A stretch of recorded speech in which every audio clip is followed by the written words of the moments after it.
The most successful real estate investors started with zero experience and a simple property.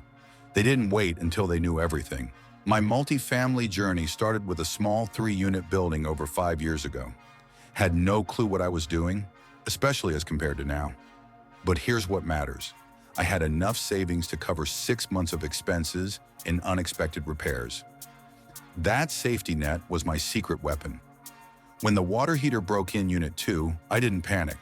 When a tenant moved out unexpectedly, I had time to find the right replacement.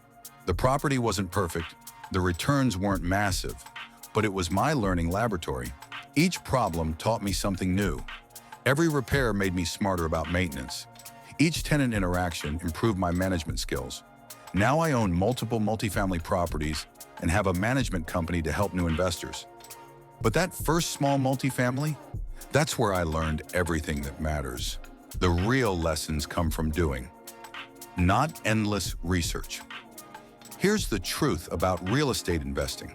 You'll never feel 100% ready. The key is starting small, having a financial buffer, and being willing to learn as you go. Don't wait for perfect knowledge. Start with what you can safely afford. Give yourself room for mistakes, because those mistakes, they're actually your best teachers. Your future self will thank you for starting today, even if you're not an expert yet. Remember, every successful investor started exactly where you are, with their first property and a willingness to learn.